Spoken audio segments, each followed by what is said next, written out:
Hey, it's Bart with the Scotch Test Dummies coming to you with another quick hitter.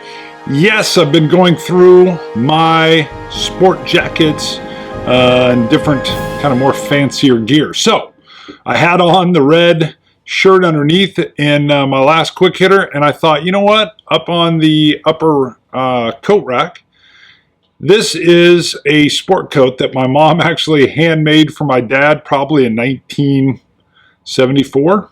I didn't know she'd handmade it, but for some reason, and I'll go into the whiskey and what quick hitters are, but I figured I would explain the retro jacket.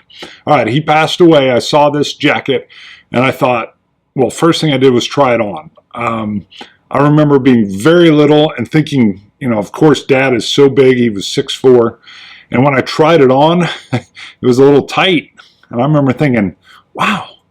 You know, it was one of those first deals where you really go, wow, I'm bigger than Dad at that age that I remember him, and the jacket's tight. Second, when I held on to it, Mom saw it. She said, you know, I handmade that. And it was back in the 70s, and we didn't have a lot of money, and I made that. And I thought, wow.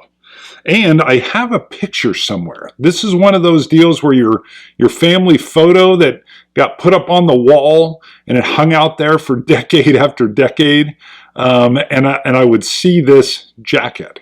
So I think it kind of crystallized a moment in time. Hence, that's why I'm wearing it. So there's a little personalness.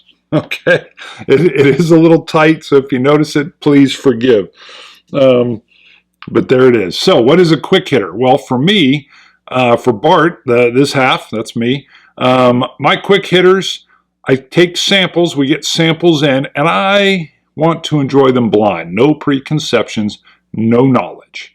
Ideally, I'm able to work on presentness, being in the moment, just the moment, with the whiskey, with the spirit, try to train my palate, train my nose, open myself up for making either a great call or a terrible call on what is in the glass. That's a little bit fun and risky. And also, I'll be honest with you, it's just pure enjoyment when you don't know what's in the glass. So I encourage you, try some blind sampling. Even if you know, hey, I got only 20 bottles on the wall here. Have a friend or a spouse, significant other, pour them into some sample bottles and label them small, and then try them. I rinse my glass every time, obviously.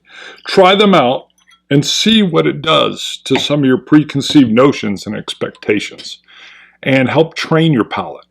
It's been an eye-opening experience for me almost every time I do it. So what I do is I'll do a reveal on what this is later. I may add water, I may not. We don't even know what type of whiskey it is. Could be a Scotch, could be a bourbon. Ooh, I got pine needles. Smooth, sweet forest. I grew up in the mountains of Colorado. I know what pine smells like. A sweet effervescence. Yes, effervescence. Let's see what she tastes like.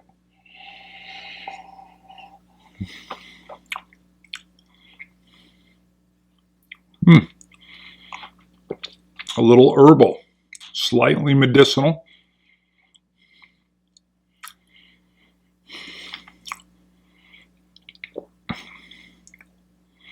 Wow, I almost had like a sweet green tea slip in there, like a little bit of honey. The honey is present, a honeycomb, the honey added. Very light ABV, I feel. Feels almost a little watered down to me. If I were to call it, I would call it at the minimum 40% ABV, but we'll see. Wow, that pine is very, very nice and up front. Almost, yeah, even maybe a little eucalyptus. We've got a gal in the office. She has one of these essential oil, like humidifiers, steamers. I don't know what it is, but when you go in there, I'll sometimes get this. Isn't that something? One more sip. I'm going to add a little water, and then I'll do the reveal.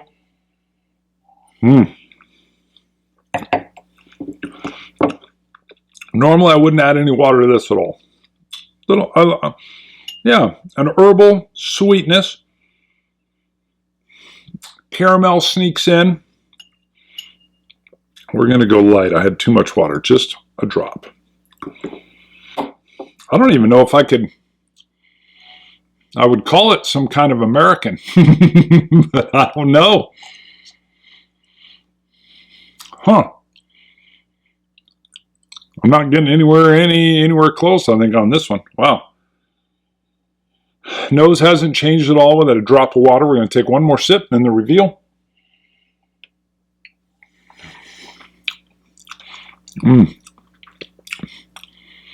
Yeah. Drop of water's dispersed the flavors, made it even lighter, watered down. Go neat. All right. Ah, wow. Jack Daniels, Gentleman Jack, 1991 bottling, 80 proof, called the proof right. The Gentleman Jack, I've got a whole special bottle of Gentleman Jack over there. I'm trying to think. I think Scott and I had some years and years ago, but I haven't opened up my Gentleman Jack over there yet. Huh. Interesting flavor profile. Isn't that something? So we're talking Tennessee, Lincoln County method. I don't know a lot about what makes Gentleman Jack different off the top of my head.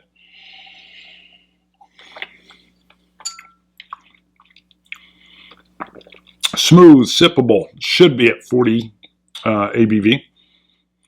The nose, very unique. Finish is sweet and light and syrupy. Very pleasing. To me, this would be a great summer sipper. The lightness of it, the herbalness in the nose, slight flavoring of the tea.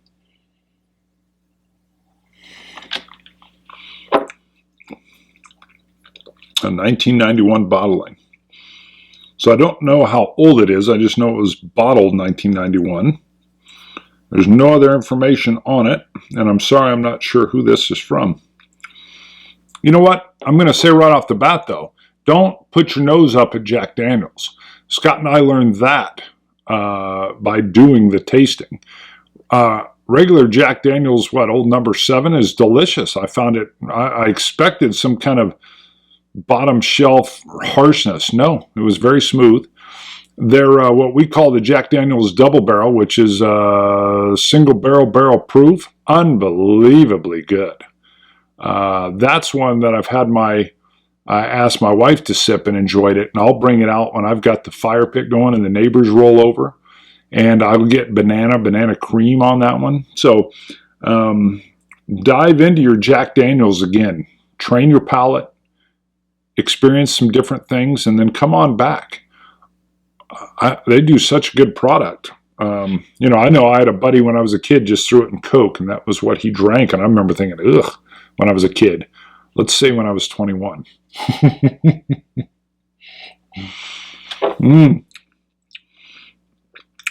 It's tasty, it's different, it's unique.